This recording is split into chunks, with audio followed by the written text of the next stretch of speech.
em economia criativa, e Alagoas reafirma o seu papel de destaque nesse cenário, no cenário nacional, ao registrar esse crescimento significativo. Vou trazer uns dados aqui para vocês do painel de dados do Observatório Itaú Cultural, a partir da pesquisa da PNAD Cultural do Instituto Brasileiro de Geografia e Estatística.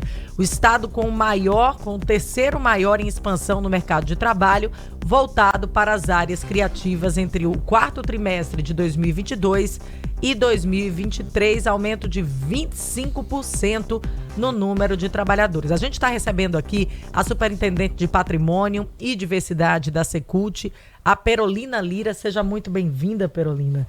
Então, quando a gente fala em crescimento, a gente fala em aumento de oportunidade, em aumento dos postos de trabalho, é isso? Exatamente.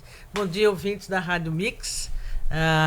Prazer enorme estar aqui, trazendo, agradecendo a vocês esse espaço que divulga esses avanços importantes. Mas eu gostaria de fazer um pouquinho de um retrocesso, se a gente tiver um tempinho, que na verdade é o seguinte: a cultura sempre foi vista pelo lado social, que é importantíssimo, no combate à violência, na valorização, dos saberes e dos fazeres, mas acima de tudo, desde aproximadamente 2022, quando o governo do estado transformou a Secretaria de Cultura em uma Secretaria de Cultura e Economia Criativa, isso já demonstrava esse pilar importante, que vai pensar e trabalhar a cultura para além das questões sociais, incluindo as questões econômicas, sem desprezar, obviamente, das questões sociais. Então, é um pilar importantíssimo de desenvolvimento, socioeconômico para esse Estado. Então, a gente recebe esses dados com muita alegria, porque é um reconhecimento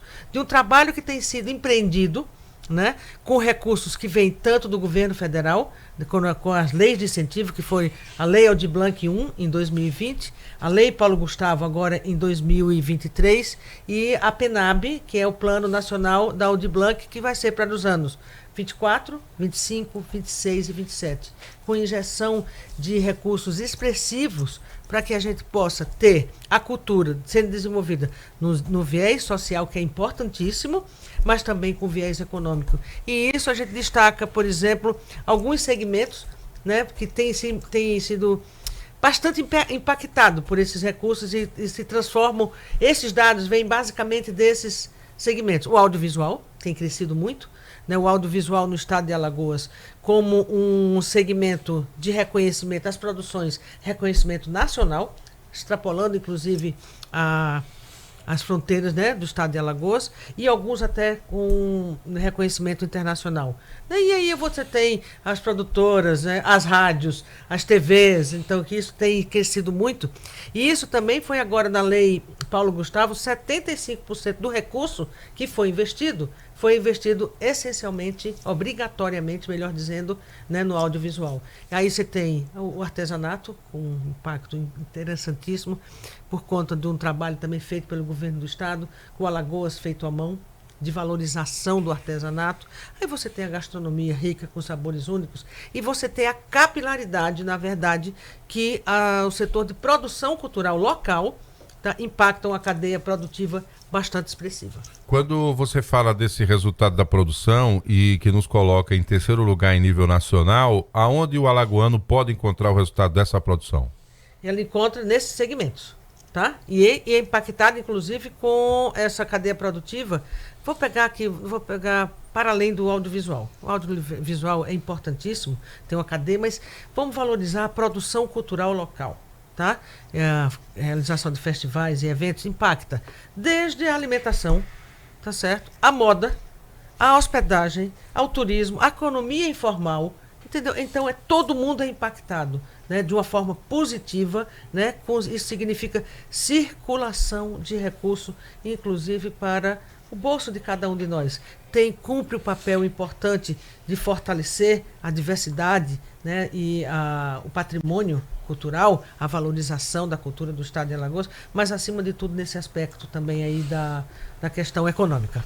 A pesquisa também traz aqui uma informação interessante que se configura no mercado como um todo, que são as disparidades salariais. Continuam sendo uma preocupação. Nesse sentido aqui, traz com trabalhadores negros e mulheres enfrentando os maiores desafios Em média, mulheres no setor criativo ganhando um pouco mais de 3 mil, 42% menos do que os homens, cujo salário médio era de 5,6 mil. Então, diferença salarial ainda muito marcante e a informalidade também com uma diferença aí no aumento, quase 40% dos trabalhadores trabalhando na informalidade. Realmente, desafios pela frente. Exatamente, acho que você colocou a palavra mais correta, desafios, porque a gente percebe isso não só no segmento cultural, né? As dificuldades, né, dos negros, dos pretos, pardos, né, das mulheres, né, em todos os segmentos, a diferença salarial não é uma particularidade negativa do setor cultural, né? A gente percebe e tem um desafio. E como é que a gente procura minimizar esses problemas, esses efeitos? Qual é o nosso desafio? Em todos os nossos editais, a gente estabelece, por exemplo, agora eu vou pegar os mais recentes, que são mais interessantes, da Lei Paulo Gustavo. Foram estabelecidos cotas, reserva de cotas para negros, né, para indígenas, que foi por lei, e aí o Estado criou mais, acho que umas 4 ou 5, né, que foi para mulheres, PCD, obviamente, LGBT, QI, PN+, e 60+, tá?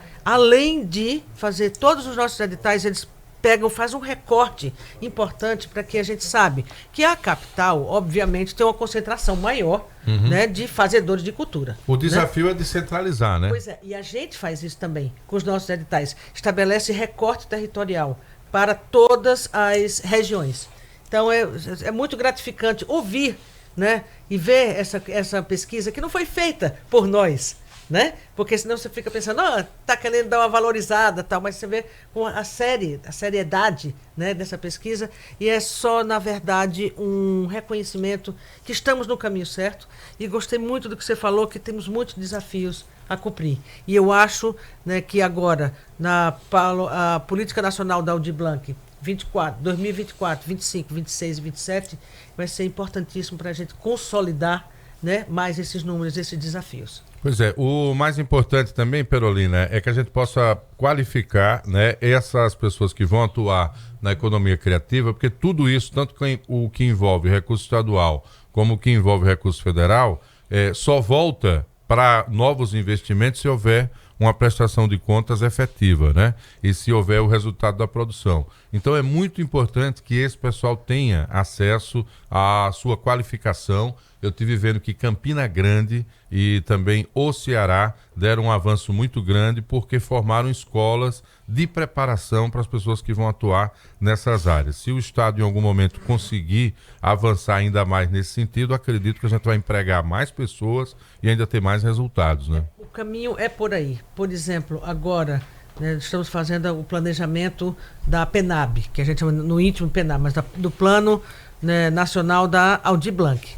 O que é que a gente está já sinalizando por uma demanda da sociedade civil também, tá? É importante que a gente diga isso, que esse trabalho é muito linkado, tá? A gente não é uma construção de gabinete, é uma construção discutida com a sociedade civil. E há uma demanda forte, principalmente para o setor de audiovisual, tá? Que já investiu muito em produções e ainda estão fazendo suas produções. Não adianta investir esse dinheiro agora em mais produções, que não vão ter capacidade técnica de operacionalizar, mas sim em investir em capacitação. Então, este aí é, de fato, o caminho, né, que nos leva para esses próximos anos, uma perspectiva de investir e consolidar uma política pública cultural, tá? E envolvendo a capacitação. Tá aí, vamos falar muito ainda aqui no Jornal da Mix sobre economia criativa e sobre os desafios e as próximas ações da Secult com foco nesses segmentos. A gente conversou com a Perolina Lira, superintendente de Patrimônio e Diversidade da Secult. Obrigada pela sua presença e participação. A gente vai encerrando nesse momento o Jornal da Mix, encerrando também a nossa transmissão com a Gazeta News, porque daqui a pouquinho vai estar começando o Boletim Gazeta no canal 525, né?